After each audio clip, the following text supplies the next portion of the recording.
Muy bien, bueno, pues buenas tardes, gracias por la invitación. Les voy a platicar pues, acerca de la utilización de funciones cópula para la estimación de conteos rápidos electorales.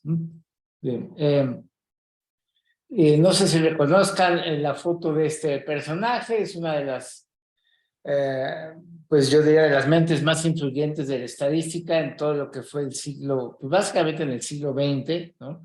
Entonces, para quienes no lo conozcan bien, pues es George E. P. Box, ¿no?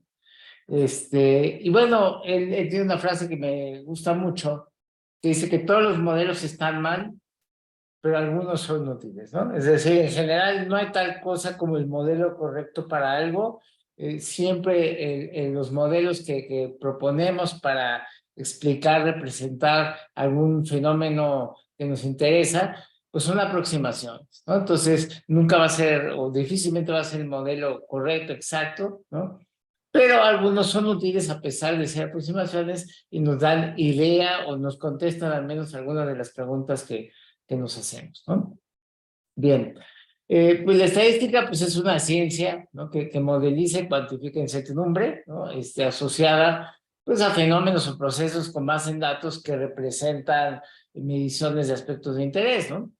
Y los procesos electorales son un ejemplo de ello, ¿no? Voy a hablar en particular de lo que son los conteos rápidos electorales, ¿no? Que en sí es un procedimiento estadístico cuyo principal objetivo es obtener una muestra representativa del conjunto total de casillas electorales y estimar los resultados de la elección antes del conteo total de votos, ¿no? Lo que se conoce como los cómputos distritales, ¿no? Esto es, ustedes quizás ya han escuchado o ya lo han vivido, que cuando hay elección de presidente o de gobernador de algún estado, entonces en la misma noche, digamos, del día de la elección, abren las casillas 8:30 de la mañana, cierran a las 6 de la tarde, pero ya por ahí de las 10, 11 de la noche ya se tiene una, pues digamos, una primera información, ¿no? Es información preliminar acerca del resultado de la elección, a pesar de que no es un resultado oficial, porque hay que revisar todas las actas que se emitieron de la elección. Realmente el conteo total de votos lleva varios días, ¿no? Y el dato oficial se da a conocer hasta el miércoles de la siguiente semana. Pero para evitar tener incertidumbre varios días, pues se hace un conteo rápido el mismo día de la elección, que aunque no es la cifra oficial, pero es una estimación estadística de los resultados que nos da muy buena idea de cuál es el resultado de la elección, para no tener que esperar 3 días más para saber los resultados, ¿no? Entonces, lo podemos plantear de la siguiente manera, ¿no? En electores, ¿no? En electores estamos hablando de todo el padrón electoral, ¿no? Que en el caso de México son 90 y tantos millones de mexicanos que cuentan con una credencial para votar, ¿no? No quiere decir que todos voten, pero por lo menos hay más de 90 millones de mexicanos que de poder votar lo pueden hacer, ¿no? Entonces, N es el universo de posibles votantes, ¿no? Y que lo pueden hacer pues en una cierta cantidad de casillas electorales que se instalan en todo el país, ¿no? Entonces, dependiendo si es una elección estatal, pues nada más las casillas en ese estado; si es una elección de presidente, pues son el total de casillas que se pueden instalar en una elección, ¿no? Y se tiene que elegir alguna de J opciones. Las opciones serían los candidatos, por ejemplo, que están compitiendo por la presidencia o por una gubernatura, más otras categorías que son opciones que las tenemos que considerar, ¿no? Es decir, consideramos candidatos registrados, ¿no? El candidato 1, el candidato 2, hasta el candidato J-3, ¿no? ¿Por qué J-3? Ahorita explico, porque las últimas categorías, ¿no? La categoría J-2 es para candidatos no registrados, ¿no? Que no cuentan esos votos, pero por una ley ya muy vieja en México que no se ha modificado, pues las boletas incluyen la opción de que puedas votar o en una casilla en la que tú puedes, la boleta, poner el nombre de un candidato que no está registrado, ¿no? No cuenta, no sirve de nada, pero bueno, pues dejan ahí esa casilla pues yo creo que por desidia de no actualizar esa categoría, ¿no? Entonces tú en esa casilla puedes poner tu nombre, puedes poner el nombre de tu artista favorita, en fin. Pero bueno, finalmente hay gente que usa esa casilla, pues, o por ignorancia o por echar relajo. Y bueno, pues hay que contabilizar los candidatos, los votos para candidatos no registrados, que todavía no cuentan. Así obtuviera mayoría de votos un candidato no registrado, no gana la elección, ¿no? La categoría J-1, que es voto nulo, ¿no? Que es cuando una papeleta que se depositó en una urna, a la hora que se revisa, para el conteo de votos, pues se decide anularla, ¿no? ¿Cuáles son causas de nulidad de esa boleta? Pues que no eligieron ninguna opción, la metieron en blanco, se anula. Que si tacharon más de dos opciones que no son compatibles, se anula, ¿no? O que si escribieron, a veces ponen cosas ahí, leyendas, reclamos, todo, cualquier cosa que no sea una indicación de alguna de las opciones de la boleta, se anula. Entonces también se contabilizan los votos nulos. Y la abstención, pues eso se calcula ya por diferencia, es decir, si sabemos cuántas personas podían votar, ¿no? Y le restamos el número de votos que se emitieron, ya sea por candidatos registrados, no registrados o votos nulos, pues la diferencia, los que no ejercieron su voto, pues es la abstención, es otra categoría. Entonces, estas son las J opciones que necesitamos considerar en este ejercicio, ¿no? Bien. Ahora, normalmente se recurre a un muestreo aleatorio estratificado, ¿no? Esto ayuda a mejorar o a disminuir la variabilidad del muestreo, aunque complica un poquito los cálculos, pero bueno, ya todo está automatizado, con ayuda de computadoras todo se calcula muy rápido, ¿no?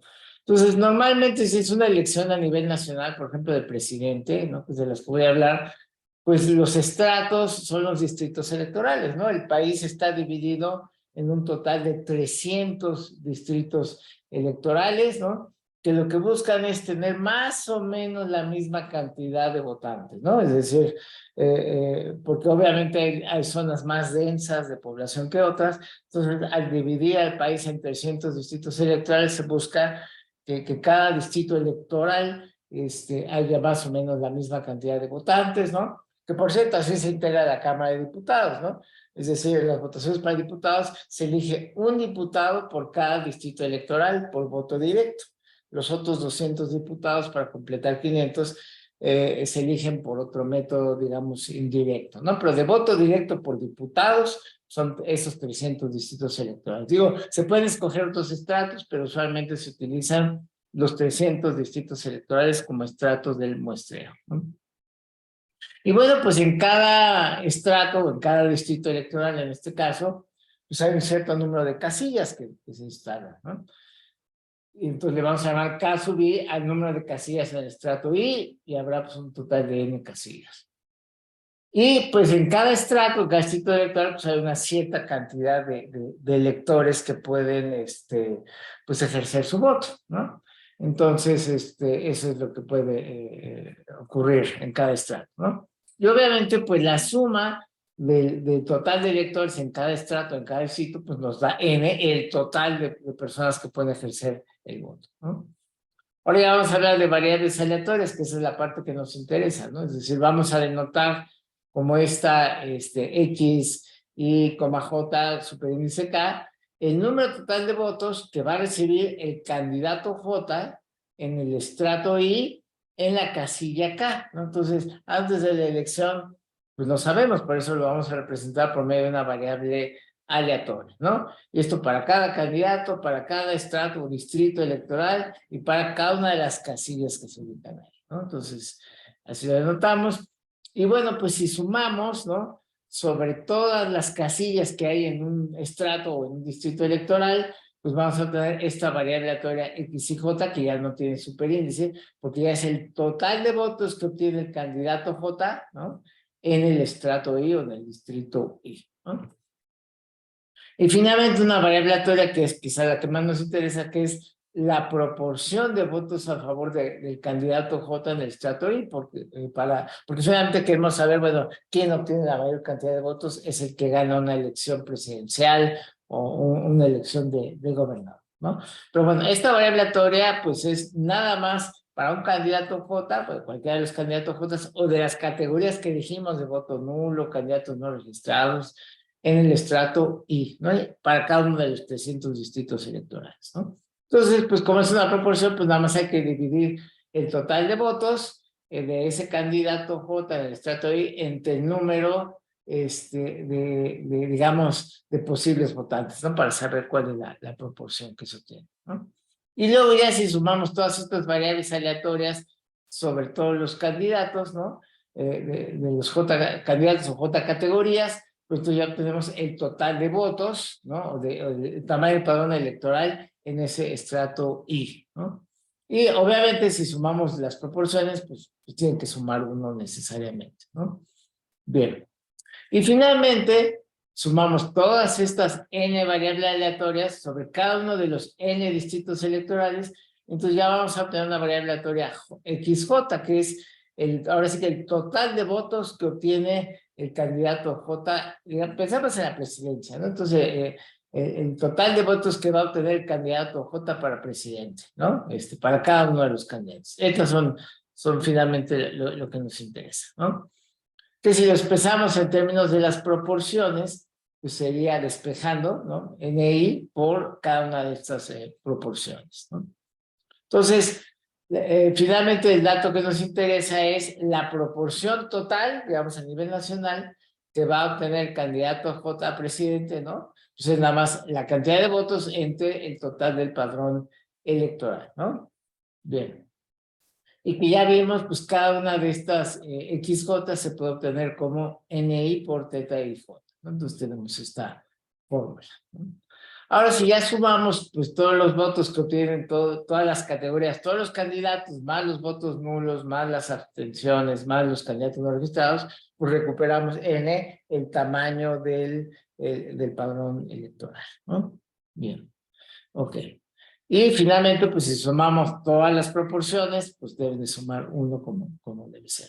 Y lo que se llama la participación efectiva, es decir, cuánta gente finalmente ejerció su derecho al voto, que eso es algo que también interesa medir, pues es uno menos la variable aleatoria teta sub J. Recuerden que la categoría J, la última, es para la abstención, ¿no? Entonces, si ya sabemos qué proporción del electorado no fue a votar, entonces uno menos esa proporción nos va a dar la proporción del electorado que sí ejerció su derecho al voto. Entonces, eso también interesa saber, ¿no? Ok. Bien, entonces, como ya adelanté, pues se recurre a un muestreo aleatorio estratificado, es decir, la idea, acuérdense que la idea del muestreo es obtener un subconjunto de esa población total sobre la que queremos contestar algo, pero que el subconjunto, esa muestra, sea representativa de esa población total sobre la que queremos decir algo, ¿no? Y lo de muestreo aleatorio estratificado es porque se divide esa población de interés en estratos, en este caso los 300 distritos electorales, ¿no?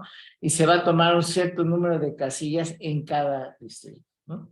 Entonces, lo que se va a hacer es, se va a tomar un tamaño de muestra de cierta cantidad de casillas sobre el total de casillas que se instalan, ¿no? Por ejemplo, en la última elección para presidente de 2018, bueno, no me acuerdo exacto el dato, pero se instalaron algo así como 170,000 casillas en todo el país, ¿no? Y el tamaño de muestra que permitió hacer una buena estimación del resultado de la elección fue algo así como de 7,000 y pico de casillas. Entonces, vean, fíjense, con tan solo 7,000 de un total de 170,000, es decir, menos del 5% del total, pero bien tomada la muestra, puedes ya hacer una estimación sin tener que esperar a tener el dato de las más de 170,000 casillas que se instalaron, ¿no? Pero bueno, el primer reto es cuántas, o sea, de cuántas casillas hay que tomar en el muestreo aleatorio estratificado, ¿no? Bueno, lo que se hace es primero establecer en cada estrato, ¿no? De las casillas que hay en cada estrato, pues obtener una muestra aleatoria simple de CI casillas, ¿no? De modo tal que el número de casillas que obtenemos en cada estrato va a ser proporcional al número de votantes que hay en todo el país para cada uno de los para cada uno de los estratos o de los distritos electorales. Entonces, realmente así se calcula y entonces ya podemos saber, ¿no?, que la suma de esas casillas pues nos va a dar el total de casillas, ¿no?, que debemos de tomar en la muestra para poder hacer una buena estimación, ¿no? Ahora, ¿cómo se determina ese valor C? O sea, la idea es que sea lo más pequeña posible para que no nos tardemos en recabar esa muestra, ¿no? Pero que sea de suficiente tamaño para que hagamos una buena estimación, ¿no? Porque si es demasiado pequeña la muestra, a lo mejor no va a dar una buena estimación. Si es muy grande, va a tardar mucho en llegar la información y lo que se quiere es poder, el día de la elección, por ahí de las 10 de la noche, entre 10 y 11 de la noche, poder salir a dar una primera estimación de más o menos cómo vienen los resultados. Ahora, ¿cómo se elige ese tamaño o ese número de casillas que se van a incluir en el muestreo aleatorio estratificado? Pues se elige de tal forma que se cumpla esta condición que tengo aquí en pantalla, ¿no? Teta sub j, sin el gorrito, representa la proporción de votos que obtendrá el candidato J, y que esa no la sabemos, ni la sabremos hasta varios días después que se concluye el conteo total de votos, ¿no? Pero le restamos esta teta j con gorrito. Este sí es un estimador, ¿no? Este es un estimador estadístico, ¿no?, que con base en la muestra aleatoria busca aproximar el valor desconocido teta sub j, ¿no?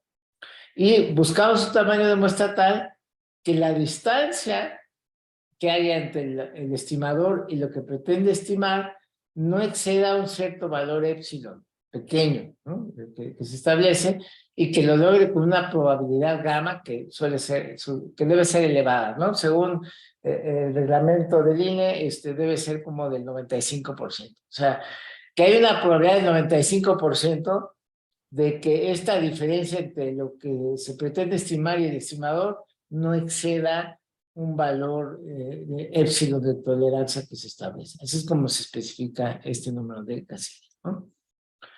Y luego, pues, lo que se pide en los conteos rápidos en México es hacer una estimación por intervalo, ¿no? ¿Cómo se hace esto? Bueno, dijimos que ya tenemos una variable aleatoria teta sub j, que es la proporción de votos que obtendrá cada candidato, el candidato J, ¿no? Y que lo podemos escribir en términos de las proporciones del obtenido en cada uno de los N distritos, ¿no? Los 300 distritos electorales, ¿no? Entonces, realmente lo que está pasando es que estas variables aleatorias teta y j están multiplicadas pues, por esto que le voy a llamar beta i, pero es un coeficiente que está entre 0 y 1 y es una proporción, ¿no? Entonces, y bueno, y como es una proporción, pues tiene que sumarlo. Ahora, podemos calcular, ¿no? Para cada candidato y cada estrato, pues podemos calcular la esperanza de esta variable aleatoria, si es que tenemos un modelo para cada casilla y candidato, ¿no? Y podemos calcular la varianza. Ahora, si ya queremos calcular la media, ¿no? La esperanza, digamos, como estimador puntual de la proporción de votos que va a obtener el candidato J, ¿no? Bueno, pues aquí podemos aplicar la propiedad de linealidad de la esperanza, ¿no? Como teta sub j es una suma, una combinación lineal de variables aleatorias, pues ya sabemos que la esperanza de una combinación lineal de variables aleatorias es la combinación lineal de las esperanzas, ¿no? Entonces, aquí este cálculo es sencillo. El que ya se complica un poco es el de la varianza, ¿no? Porque en el caso de la varianza, esto por acá, ¿no? Es decir, para calcular la varianza de teta sub j, ¿no? Ya no tenemos una propiedad de linealidad, como ocurre con la esperanza, ¿no? O sea, vamos a tener los coeficientes beta i elevados al cuadrado por las varianzas para cada candidato en cada distrito, pero aparecen las covarianzas, ¿no? Ahí es donde ya empieza a complicarse la cuestión, ¿no? Que lo puede escribir como una doble suma todo, ¿no? Entonces tenemos una doble suma de muchas covarianzas, ¿no? Digamos, para cada candidato, ¿no? Covarianza entre la proporción que obtiene en distintos distritos, ¿no? Entonces, esto ya no es tan trivial calcularlo, ¿no? lo que sabemos es que está acotado superiormente, ¿no? Por la desigualdad de Cauchy-Schwarz, ¿no? El valor máximo que puede tomar la covarianza, pues es justamente el producto de las desviaciones estándar, ¿no? Entonces, esto me sirve como cota superior para la varianza, ¿no? A diferencia de la esperanza, que sí la puedo calcular exacto, pues la varianza, pues tengo una cota superior y ahorita vamos a ver cómo podemos obtener una cota inferior, ¿no? Y eso es cuando las variables aleatorias son independientes, sabemos que la covarianza es cero. Es decir, si es correcto o si fuese correcto suponer que hay independencia entre distritos en lo que obtiene un candidato J, pues las covarianzas serían cero. Que esto no es muy realista, digamos, ¿no? Especialmente si son distritos, digamos, adyacentes, pues como que sería raro que en un distrito le vaya, no es imposible, llega a ocurrir, depende de qué distrito se trate, pero pues más o menos en distritos adyacentes como que sí llega a haber una cierta influencia de votación. Entonces, suponer independencia sería un poquito como, pues, un supuesto que no estaría muy sólido, ¿no? Pero bueno, en ese caso, todas las covarianzas serían cero en esta suma de acá, ¿no? Y entonces ya nada más nos quedaría el primer término, ¿no? Entonces, eso me daría una cota inferior, ¿no? Pero bueno, aunque no puedo calcularlo de manera exacta, ¿no? Entonces, la desviación estándar pues tiene una cota superior para cada candidato y una cota inferior, ¿no? Y entonces, a la hora de que queremos hacer estimaciones por intervalo, ¿no?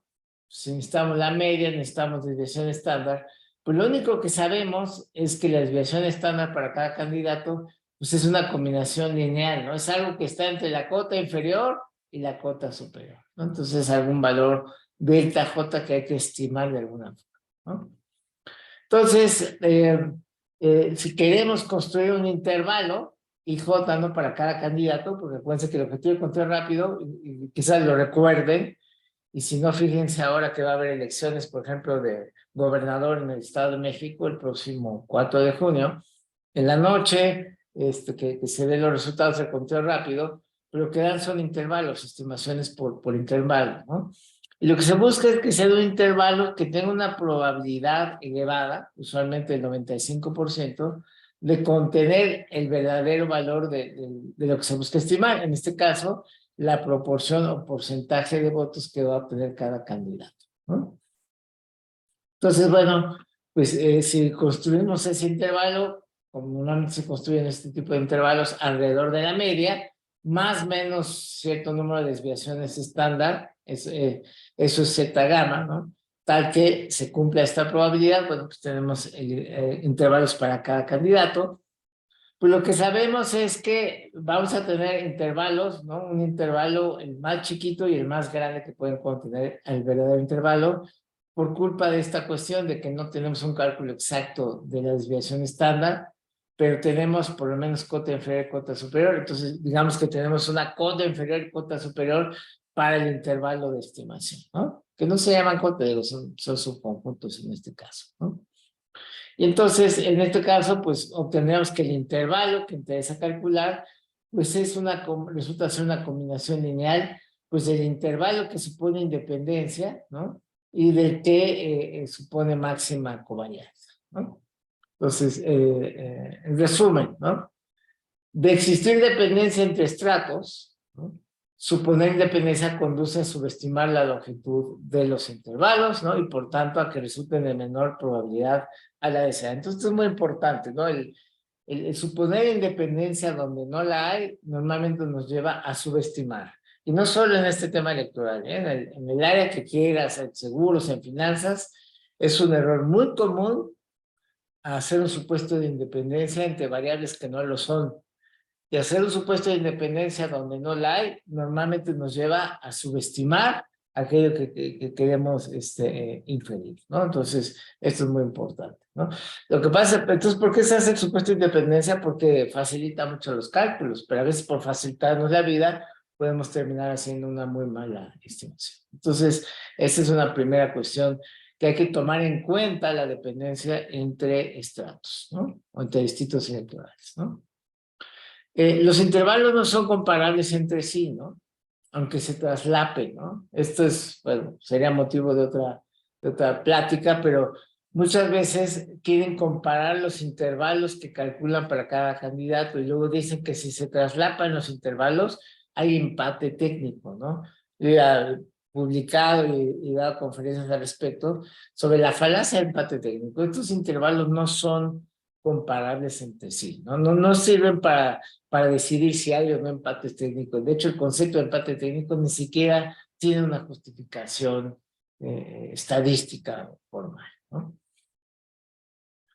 Pero lo más importante, más que el porcentaje de votos, yo creo que al ciudadano común y corriente lo que le interesa es quién gana, ¿no? O sea, quién va a ganar una elección y ya si ganó por mucho o por poco, pero finalmente va a ganar el que tenga más votos, ¿no? Entonces, esa pregunta se contesta no con los intervalos, sino con una probabilidad, estimando la probabilidad de triunfo, ¿no? Que finalmente es lo que interesa, o sea, da igual si ganó por 2 votos o por 100 votos o por 100,000 votos, ¿no? Gana el que más votos tenga en México. En este caso no hay segundas vueltas ni nada todavía. Entonces, pues lo importante debería ser estimar la probabilidad de triunfo. Que esto no se hace, que esa es un poquito más mi propuesta. Lo que debería de estimarse más que intervalos es la probabilidad de triunfo de cada candidato, ¿no? Entonces, aquí tendríamos que verlo como un vector aleatorio, ¿no? Las J categorías, recuerden que son candidato 1, candidato 2, pasando por votos nulos, votos para candidatos no registrados y la última categoría J que son las abstenciones, ¿no? Pero bueno, cada una de estas cantidades, como son desconocidas antes de tener la información muestral, pues los vemos como variables aleatorias y que tienen una cierta dependencia entre sí, ¿no?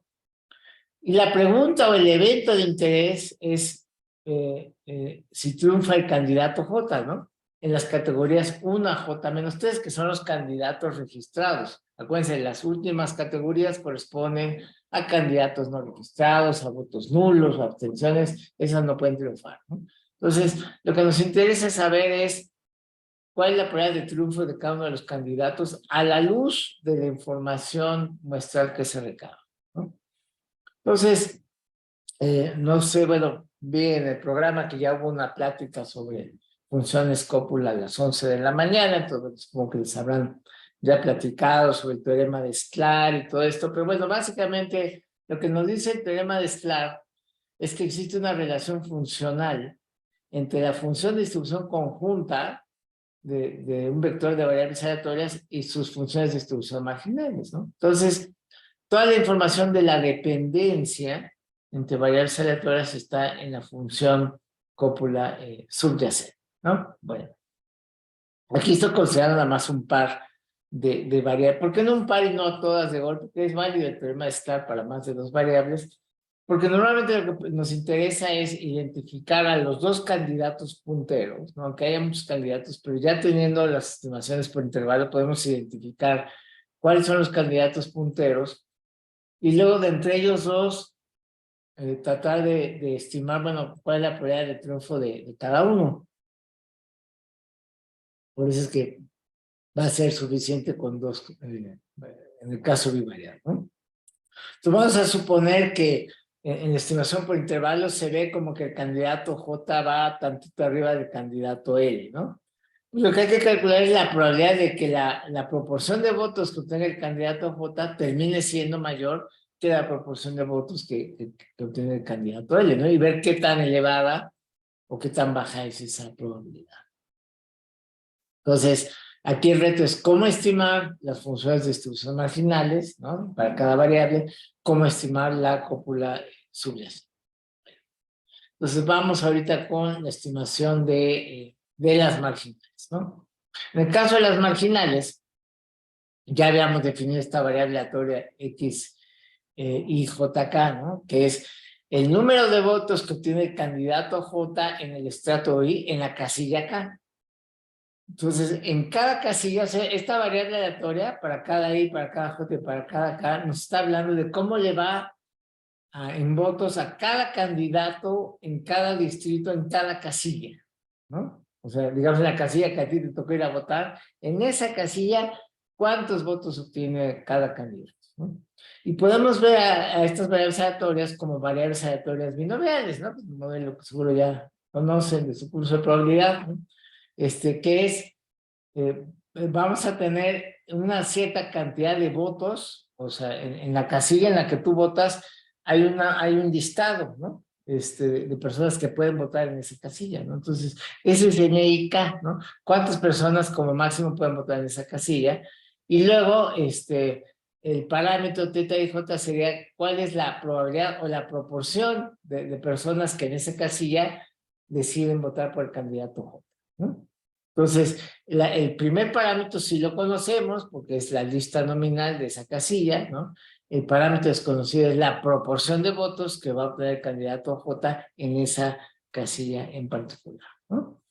Ya una vez que tengamos estimado, ¿de dónde va a salir esta estimación de esa casilla?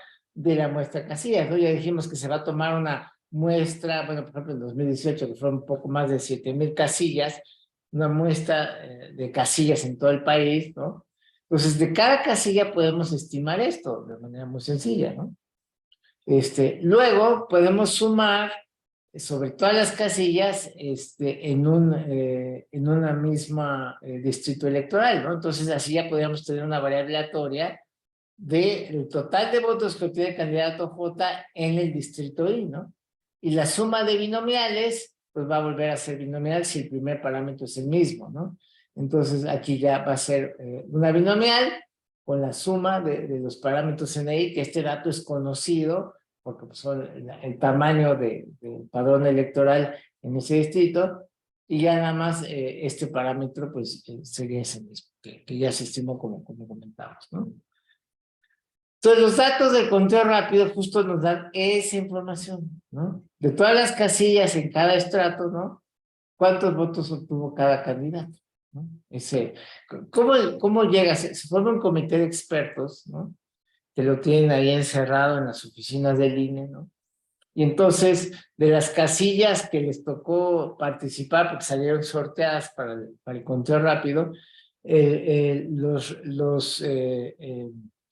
los empleados del INE que están en campo, se llaman capacitadores electorales, ¿no? Capacitadores y asistentes electorales, están en campo, están supervisando el día de la elección en las casillas. Entonces, les avisan un día antes, oye, ¿sabes qué? Te tocó supervisar en una de tus casillas, vas a tener que enviar la información. Entonces, lo que va a tener que hacer ahí el capacitador electoral que está cuidando esa casilla, supervisando esa casilla, pues ya que acaben de contar los votos ahí, pues le va a tomar una foto, ¿no? Al acta, ¿no? Y la va a enviar al INE, ¿no? Entonces en el INE ya se contabiliza los datos de esa casilla. Entonces de ahí salen esos datos para el conteo rápido, ¿no? Y con esos datos podemos hacer una estimación. Yo prefiero hacerla, digamos, de forma bayesiana. Acuérdense que hay dos enfoques para la inferencia estadística. Bueno, además, pero los principales son el enfoque clásico o frecuentista y el enfoque bayesiano. Yo prefiero el enfoque bayesiano, ¿no? Bueno, entonces aquí lo que se hace es especificar una distribución a priori no informativa para el parámetro teta, ¿no? Una beta, un medio, que es la distribución informativa usual, no informativa usual, ¿no? Y luego ya a posteriori, pues te queda una distribución beta. Al fin que es una distribución adecuada para proporciones, no se mueven el 0,1, ¿no? Y estos parámetros, pues se pueden estimar, dar esto acá, si se vea.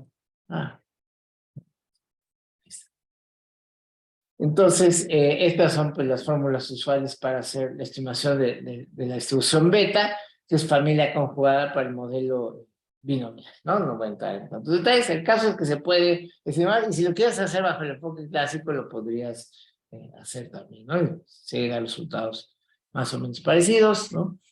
Entonces, ya con esto podemos estimar los parámetros, pero para cada teta y j, acuérdense que es teta y j, proporción de votos que obtiene el candidato J en el estrato o distrito I, ¿no? Luego hay que hacer la agregación de todo a nivel nacional, ¿no? Para la estimación de las marginales, bueno, pues como son betas, pues entonces ya sabemos podemos usar método de momentos para no entrar en tantas complicaciones, para estimar la media y la varianza, ¿no?, de la distribución beta, ¿no? Y entonces podemos utilizar o modelar la proporción de votos que va a tener el candidato J, pues aproximadamente con una distribución beta que coincida con la media global y la varianza global que se haya estimado, ¿no?, para cada candidato, ¿no?, con estas fórmulas que ya expliqué hace rato. Y luego para calcular la probabilidad de triunfo, entonces ahí sí ya voy a necesitar estimar, que aquí nada más discutir la estimación de las marginales, ahora hay que estimar la cópula subyacente, ¿no?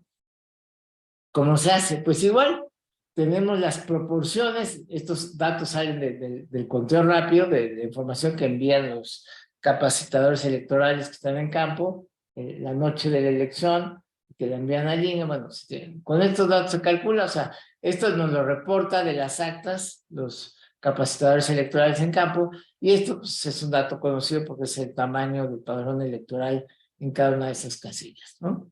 Entonces podemos calcular esas proporciones y luego calcular estos pares de proporciones, ¿no? Y con ello pues calcular o estimar las covarianzas, ¿no? Y bueno, aquí va a haber un problema para calcular algunas de las covarianzas, ¿no? Y por eso vamos a hacer este supuesto que, o sea, no vamos a suponer covarianza cero porque eso es subestimar, es suponer que hay independencia, ¿no? Pero más o menos estimar que para un par de candidatos J y L, pues la covarianza, digamos, dentro de un mismo distrito, pues es más o menos similar, ¿no? Entonces esto nos simplifica un poco el cálculo de la covarianza. De aquí podemos calcular el coeficiente de correlación de Pearson, ¿no? Y entonces usar una cúpula gaussiana con parámetro igual a esas correlaciones de Pearson, ¿no? Y entonces ya podemos hacer este cálculo, ¿no? ¿Por qué? Porque el cálculo de la probabilidad que involucra dos variables aleatorias pasa por la distribución conjunta, ¿no? Entonces sí, por eso es que necesitamos estimar la cópula subyacente, ¿no? Calcular las marginales para, por medio de teoremas Clark, estimar la distribución conjunta y luego poder hacer este cálculo de probabilidad conjunta que involucra a dos variables aleatorias de un vector aleatorio, ¿no? Y ya podemos estimar la probabilidad de triunfo. O sea, en resumen, estimar la probabilidad de triunfo requiere considerar la dependencia entre candidatos porque las proporciones de votos son variables aleatorias dependientes, ¿no? Y ya después podemos hacer estimaciones por intervalo, ¿no? Con este mismo enfoque, ¿no? Pero ya quitando la parte del abstencionismo, porque fíjense que la categoría J nos da la abstención, ¿no? Y normalmente nos interesa el porcentaje de votación efectiva, es decir, excluyendo a los que no votan, ¿no? Entonces, tenemos que hacer la votación sobre votación afectiva sin abstencionismo, entonces hay que calcular estas proporciones, es decir, rescalar las proporciones, pero nada más sumando sobre las categorías que sí se cuentan los votos, es decir, dejando fuera al abstencionismo, ¿no? Entonces, esto nos va a dar una nueva variable aleatoria lambda j, ¿no? Que bueno, aquí implica una transformación de este vector aleatorio, que se puede hacer, ¿no? Normalmente se hace por medio de aproximación numérica, pero también podemos usar el teorema de Sklar para calcular esa dependencia con el abstencionismo y luego pues poder hacer cálculos por intervalo, ¿no? Para cada uno de los candidatos, ¿no? Y entonces aquí lo que vamos a encontrar es que entonces te van a influir tanto la dependencia entre estratos como candidatos. Entonces, aquí el asunto es si influye todo, ¿no? Y es algo que normalmente no está considerado. Bueno, aquí ya hago una comparación con respecto a lo que ya publicaron en 2016 en Mendoza, Neto y Barajas, respecto a una metodología para hacer conteos rápidos, ¿no? Claro, ellos suponen independencia, ¿no? Entonces yo lo que quería ver, bueno, pues, qué tanto están subestimando los intervalos por hacer ese supuesto de independencia. Entonces, ellos suponen independencia entre estratos. En la propuesta que yo estoy presentando, no hago ese supuesto. Se supone independencia entre candidatos, yo no hago ese supuesto, ¿no? Y bueno, pues vamos a ver cómo se ven los resultados de las elecciones en México, presidenciales 2006, 2012 y 2018,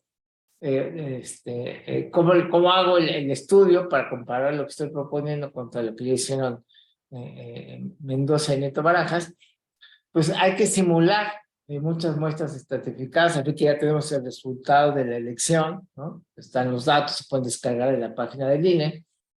Para cada muestra aplicar ambos modelos y luego estimar probabilidades de cobertura, ¿no? Es decir, ver si en la simulación intervalos que se supone fueron construidos con una probabilidad de 95% de atrapar el verdadero valor, en la simulación verificar si de verdad atraparon el 95% de las veces el resultado correcto, ¿no?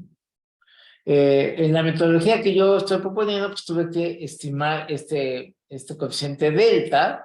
Me regreso tantito. ¿Qué era este delta? ¿Se acuerdan? Me voy rápido, llegamos rápido.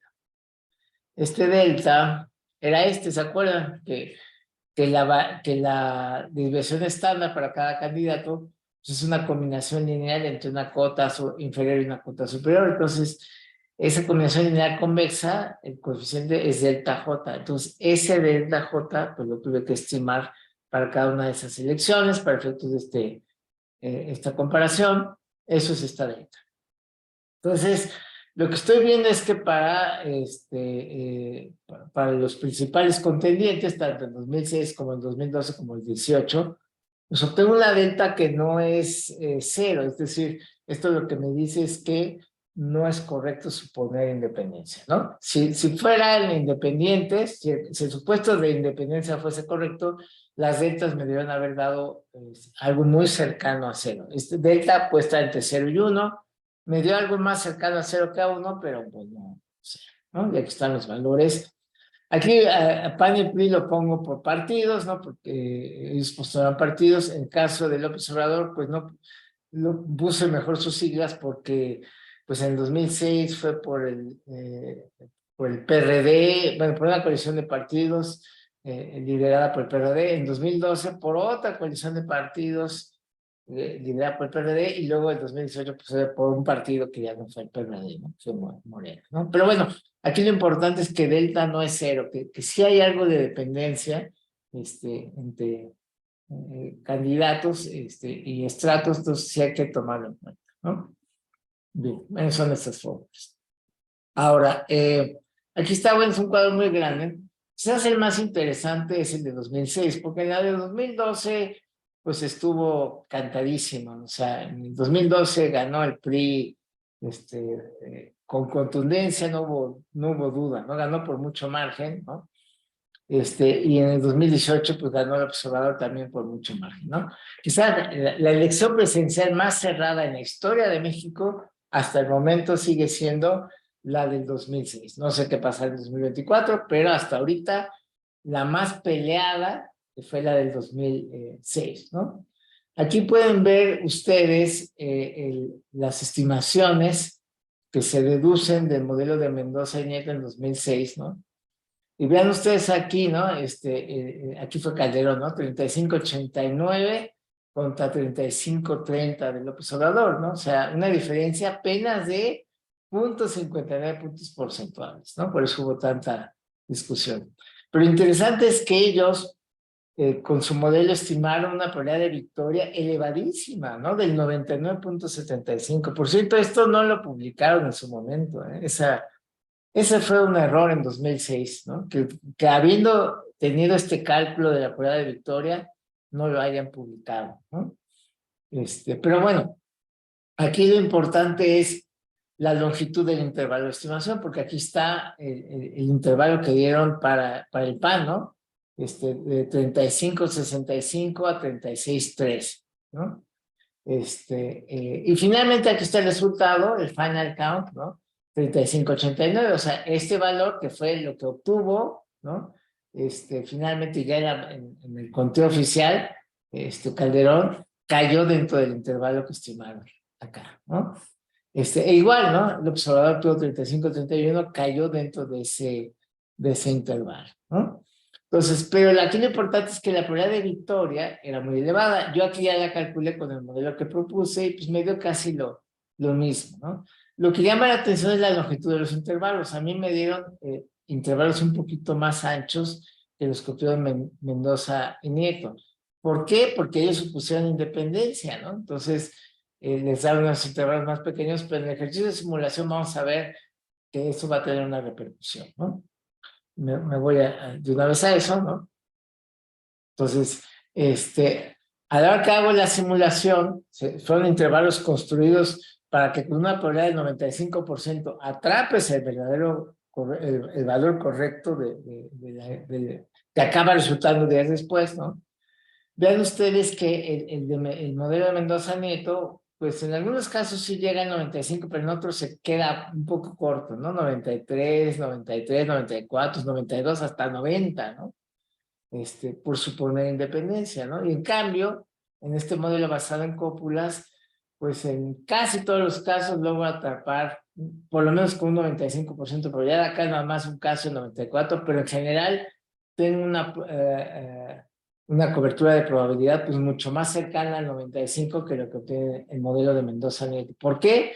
Porque yo no estoy suponiendo independencia ni entre candidatos ni entre estratos, entonces al haber incorporado eso en el modelo, pues es un modelo, digamos, más realista y logra la cobertura que se esperaría, ¿no? Pero tampoco es que sea desastroso lo de Mendoza Nieto, o sea, la verdad es que no está tan grave en este caso el supuesto de independencia, pero pues digo, no hay necesidad de hacer ese supuesto si lo puedes hacer un poquito mejor, ¿no? Pues si les interesa más sobre los detalles técnicos de esto que les platiqué, pues es muy fácil. En Google pones mi nombre y de lo primero que te va a aparecer es mi página, ¿no? En Google Sites, ¿no? Y ahí te vas a la parte de investigación y buscas en la parte de publicaciones. Ahí tengo 3 artículos que puedes descargar, si te interesa. La falacia del empate técnico electoral, ¿no? Un análisis estadístico de conteo rápido de la elección de gobernador de 2017, la que ahora se va a repetir en junio, y esto que les acabo de presentar, ¿no? Un enfoque basado en cópulas para conteos rápidos electorales, ¿no? Entonces ahí pueden descargarlo, pues si quieren ver más detalle de lo que les estoy presentando. Pues hasta aquí mi presentación, no sé si hay alguna duda, pregunta, comentario, con mucho gusto estoy a sus órdenes.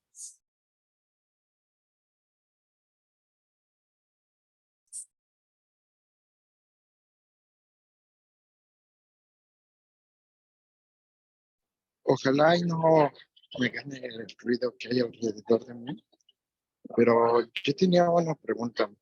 Sí, Eh, ¿Cómo afecta la carencia de votantes? Por ejemplo, en el país, yo sé que hay muchas personas que no van a votar. ¿Cómo afecta eso en el modelo? no, mira,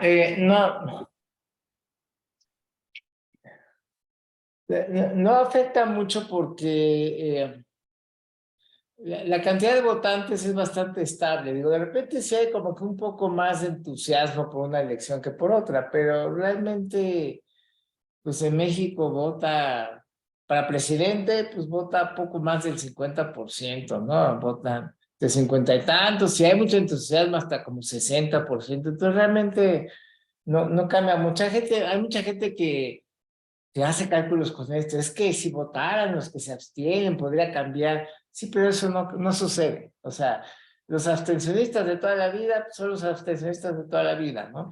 Digo, a veces de todos los que se abstienen, hay una minoría que de repente se anima a votar o deja de votar, pero realmente no afecta mucho, ¿no? Y luego la gente que no vota, cuando finalmente decide votar, se acaba dividiendo entre todos. Hay a veces que los partidos políticos hacen cuentas mafufas, yo les digo, ¿no? Diciendo, bueno, pero es que si muchos de los que se abstienen votaran, sí, pero si mucha gente que no vota se anima a votar, pues unos votan por unos y otros votan por otros, o sea, se acaban dividiendo y no acaban haciendo gran diferencia, ¿no?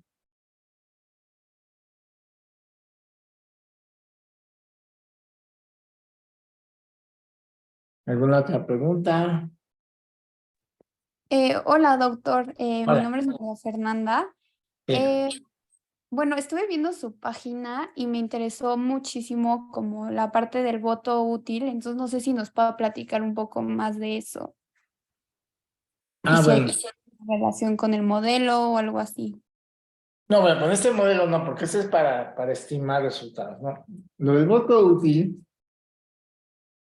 es una propuesta, no es nueva, es un concepto que ya existe desde hace años, ¿no?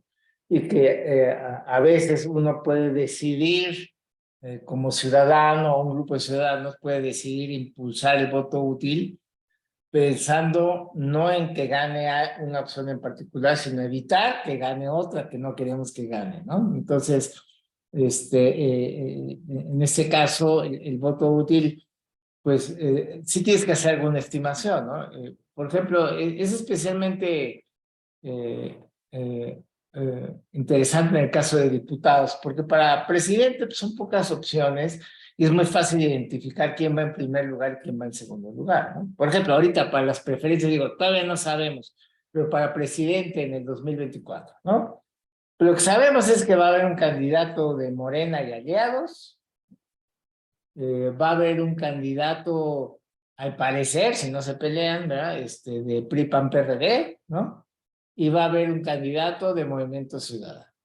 Esto todavía puede cambiar, ¿eh? O sea, por ejemplo, en Coahuila, ahora que va a haber elecciones de gobernador en Coahuila, se suponía que iba a ser así y a la mera hora dentro de Morena se pelearon y entonces se dividió y entonces Morena va por un lado y el PT va por otro. Entonces ahí se dividió el voto y entonces, bueno, ahí ya cambia la historia, ¿no? Pero bueno, no sé si vaya a suceder eso en la presidencial, lo dudo mucho, ¿no? Entonces, todo pinta que en la presidencial va a ser un candidato de Morena, PT, Partido Verde, va a ser un candidato de PRI, PAN, PRD y un candidato de MC, ¿no? Entonces, si hay tres opciones, ¿no? Y tú dices, bueno, ¿en qué consiste el voto útil? Bueno, pues consiste en quién no quieres que gane. Y tú dices, oye, yo no quiero que gane el de Morena, ¿no? Entonces, el voto útil dices, bueno, ¿quién de los que le hacen competencia al candidato de Morena le puede ganar o tiene más probabilidades de ganar, ¿no? Entonces, pues el de PRI-PAN PRD o el de MC, pues eso ya se verá con base en las encuestas, ¿no? Entonces, sí le quieres hacer una estimación, pero ahí es muy sencillo, es nada más ver las encuestas y ya. En donde es más complicado, y ahí sí hay que hacer cálculos más a detalle, es para la Cámara de Diputados, ¿no? Que un poquito es un poquito el proyecto en el que yo me involucré para las elecciones intermedias de 2021, ¿no? Que es ver en cada uno de los 300 distritos electorales, ¿no? ¿Qué candidato opositor al oficialismo tenía más probabilidades de ganar, ¿no? Y eso no es tan fácil de identificarlo porque no hay encuestas para cada distrito, o sea, para la presidencial hay sobran encuestas, todo el mundo quiere hacer encuestas para la presidencial, entonces no hay problema, de las encuestas sale, pero para cada uno de los 300 diputados que se eligen por voto directo, no hay 300 encuestas todo el tiempo, ¿no? Entonces, para el votante promedio, dice, bueno, yo quiero que gane la oposición en mi distrito, ¿cuál de los candidatos que hay tiene más posibilidades de derrotar al oficialismo? Pues ahí es donde entra el voto útil y hay que hacer un cálculo, ¿no? Pero eso sí sería motivo de otra plática, ver cómo se hace el cálculo, pero tiene que ver si con hacer una estimación a nivel nacional de las preferencias para la Cámara de Diputados y luego la parte clave está en cómo proyectar esas preferencias a nivel nacional en cada uno de los 300 distritos electorales para luego identificar en cada distrito cuál es el candidato opositor al oficialismo que tiene la mayor probabilidad de triunfo en un momento, ¿no? Más o menos por ahí va. Yo no sé si contesté tu pregunta, pero, o sea, sí puede servir, pero hay que hacer un paso más, si te gustaría motivo de otra plática. No, sí, muchas gracias. ¿Alguna otra pregunta? ¿Comentario? Hola, hola, muy buenas tardes. Soy Alma Sagaceta. Hola. Justo mi pregunta iba dirigida a, bueno, a nosotros nos gusta hacer ciencia, matemáticas, hacer modelos, pero ¿cuál ha sido la contraparte, no sé, política o social de todo este estudio? O sea, ¿cómo has llevado? Pues es un tema complicado en la cuestión política, ¿no? Entonces, ¿cómo has llevado ese tema de los ataques políticos o tal vez que muchos estén a tu favor o en tu contra por el modelo que estás haciendo? Bueno, sí, sí fue complicado. Digamos, yo tenía un interés académico, pues, ¿no? En decir, bueno, en un momento dado, bueno, académico y aparte personal, ¿no? Es decir, y yo en 2021 veía el peligro, digamos, o sea, en la Cámara de Diputados. Por ejemplo, hasta antes del 2021, el partido en el poder tenía mayoría calificada en la Cámara de Diputados. Entonces, eso significaba que podían modificar la Constitución, ¿no? Antes no se animaron a modificarla, antes, ¿no?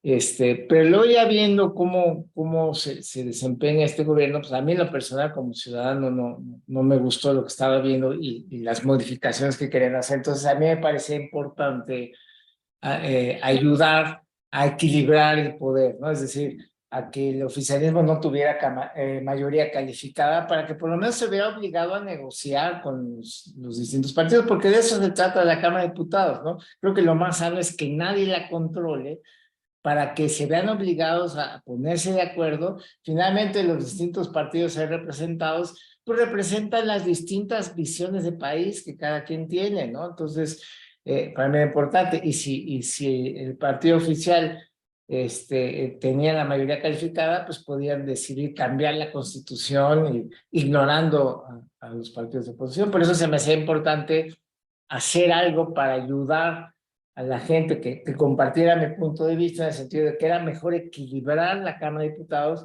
y evitar que el partido oficial no tuviera mayoría calificada, ¿no? Para que si quieren meterle mano a la Constitución, pues por lo menos que se tengan que poner de acuerdo entre varios partidos, no nada más el partido oficial.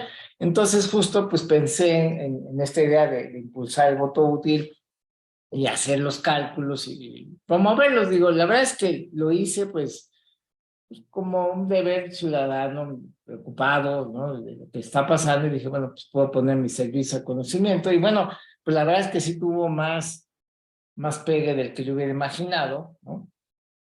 Tuvo tanta relevancia que incluso el partido, esto fue público, ¿no? El partido Morena me denunció ante el INE por hacer este ejercicio, gané esa instancia, ¿no? Porque, o sea, ellos tenían que demostrar, según ellos estaba yo violando la ley electoral, ¿no?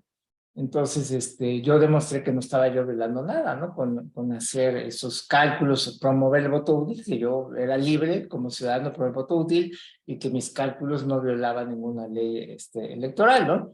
Entonces gané esa instancia, pero después me llevaron ante el Tribunal Electoral del Poder Judicial de la Federación, ¿no?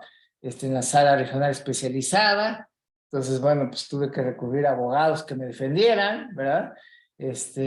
Gané ahí esa instancia y todavía apeló Morena y lo llevó a la sala superior, o sea, hasta la última instancia del Tribunal Electoral del Poder Judicial de la Federación. Entonces ahí teníamos al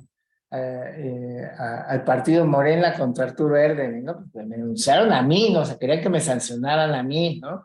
Entonces, pero bueno, finalmente también gané esa instancia, ¿no? Pues sí la cosa, o sea, que el partido en el poder te demande, ¿no? Ante esas instancias, ¿no? Por supuesto, yo nunca imaginé verme en esa situación, ¿no? Con los cálculos que yo hice, pero bueno, fue un ejercicio interesante. Entonces eso lo que me dejó es, bueno, pues, y eso lo tengo que reconocer, o sea, pude ejercer mi libertad de expresión, pude recurrir a las instancias, ¿no? O sea, legales, gané, ¿no? Y no pasó nada. Es decir, eso también lo tengo que reconocer. O sea, mi libertad de expresión se respetó, ¿no? A pesar de que el partido en el poder me denunció, perdió, pues perdió bien, no recibí amenazas, no recibí nada, o sea, bueno, eso habla bien, ¿no? Digamos, todavía del sistema que tenemos, ¿no? Del sistema de justicia. Digo, obviamente al partido, a Morena no le gustó mi ejercicio, ¿no? Y ejerció su derecho a tratar de denunciarme, pero recurrió a instancias legales y pues perdió.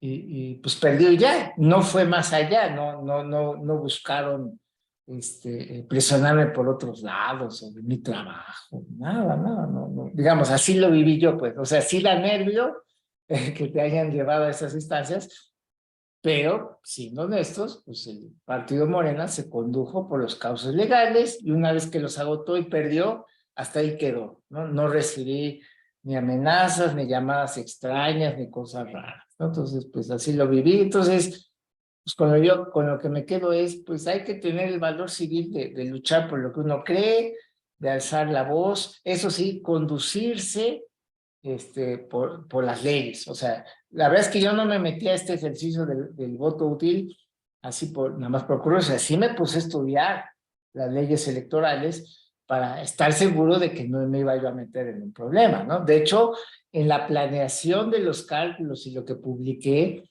tuve que tomar en cuenta las leyes electorales justamente para cuidarme de no violarlas, ¿no? O sea, ¿qué información podría yo publicar? ¿Qué información no podría yo publicar? ¿No? Me asesoré con gente que sabía de esos temas, ¿no? O sea, si te vas a meter a la cancha política, que hay tantos intereses y todo, debes de hacerlo con muchísimo cuidado y sobre todo ceñirte al marco legal. O sea, ¿qué dicen las leyes? Porque en eso acaba todo, ¿no? No se trata de lo que tú o lo que yo piense, es qué dice la ley, ¿no? Y porque a la hora que te lleven ante un juez, pues es con la ley en la mano con la que te vas a defender o te vas a condenar, ¿no? Entonces, más o menos digo, esa fue mi experiencia y aparte, pues muy interesante, ¿no? Que con lo que aprendemos en una carrera como actuaría, de estadística, análisis de datos, pues que en un momento dado podamos incidir, ¿no? Porque a veces pensamos que la política es solo de los políticos, de los que estudiaron ciencias políticas, de los que estudiaron derecho, pero con esa experiencia pues aprendí que yo con mi formación de actuario especializado en estadística, pues pude hacer algo pues que tuvo un impacto, que sirvió para algo, y bueno, finalmente pues se cumplió ese objetivo, ¿no? De que el partido oficial no tuviera mayoría calificada, y entonces eso pues creo yo, desde mi punto de vista, ha logrado un mejor equilibrio porque no han podido modificar la Constitución a placer como querían hacer, ¿no? Sí, muchas gracias. ¿De qué? ¿Alguna otra pregunta, comentario?